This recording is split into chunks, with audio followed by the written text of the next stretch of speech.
এখানে শেষ করছি। খোদা হাফেজ। বাংলাদেশ জিন্দাবাদ।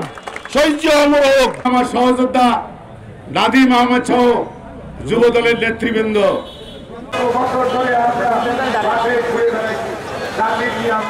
আমরা জানি বাংলাদেশ জাতীয়তাবাদী যুব দল সমস্ত সংগ্রাম আন্দোলনে অগ্রণী ভূমিকা পালন করে আসছে।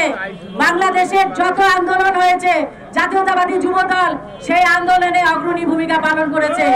এই যুব দলের উপর নির্ভর করছে আগামী দিনের ধানের শীষের ওঠা আর নামা, বিজয় এবং বিজয় না হওয়াটা।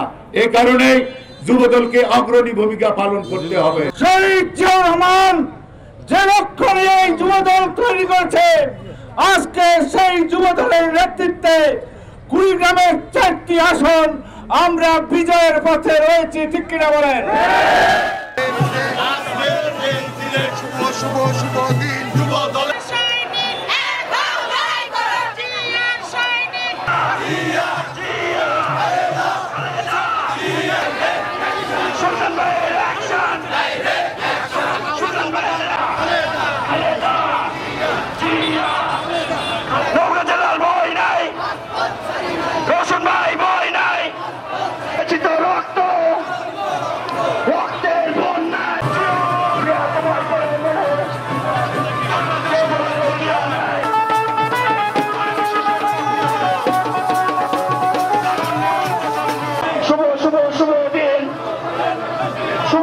শুভ দিন।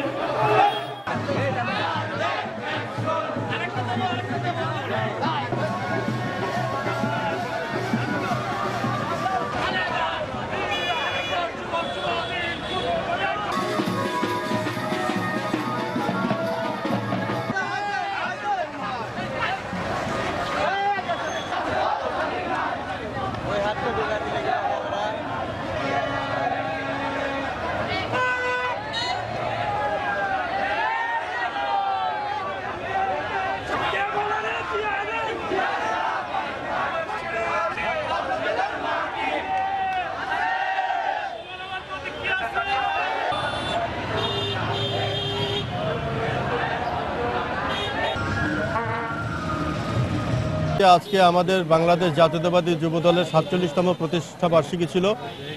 আমাদের কেন্দ্র কমিটি কর্তৃক সারা দেশব্যাপী কর্মসূচি ঘোষণা ছিল। সেই কর্মসূচির ধারাবাহিকতায় আজকে আমরা জেলাতে একটি বর্ণাঢ্য র্যালি এবং সমাবেশ পালন করেছি। আপনারা দেখেছেন শহরের বিভিন্ন প্রান্ত থেকে যুব দলের নেতাদের নেতৃত্বে একাধিক মিছিল শহরের প্রধান সড়ক প্রদক্ষিণ করে আমাদের পার্টি অফিস মাঠে জমায়েত হয়েছে।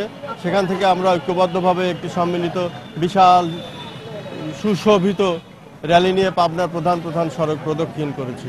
এই দল শহীদ রাষ্ট্রপতি জিয়াউর রহমানের গড়া দল। বাংলাদেশের সর্ববৃহৎ জনপ্রিয় সর্বাপেক্ষা জনপ্রিয় দেশপ্রেমিক রাষ্ট্রনায়ক শহীদ রাষ্ট্রপতি জিয়াউর রহমান, পরবর্তীতে দেশনেত্রী বেগম খালেদা জিয়ার নেতৃত্বে এই দল পরিচালিত হয়েছে, যিনি কিনা বাংলাদেশের স্বার্থে কোনো আপোষ করেন নাই। আপনারা জানেন তিনি হাসি মুখে বাংলাদেশের মানুষের জন্য জেল জুলুম সহ্য করেছেন এবং জেল খেটে মানুষের দেশ বাঁচাও মানুষ বাঁচাও স্লোগানের মধ্য দিয়ে জনগণের নেতৃত্ব দিয়েছেন।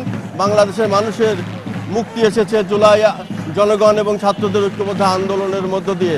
জাতীয়তাবাদী দল সেই দল মানুষের অন্তরে রয়েছে এবং বাংলাদেশে যতবার ক্রাইসিস হয়েছে ততবারই বিএনপিকে দায়িত্ব নিতে হয়েছে। আজকে বাংলাদেশের এই সংকটকালে বিএনপির উপরেই মানুষের আস্থা রয়েছে। মানুষ বিএনপিকে সাথে করে নিয়ে এই সংকট কাটিয়ে উঠবে বলে আমরা বিশ্বাস করি।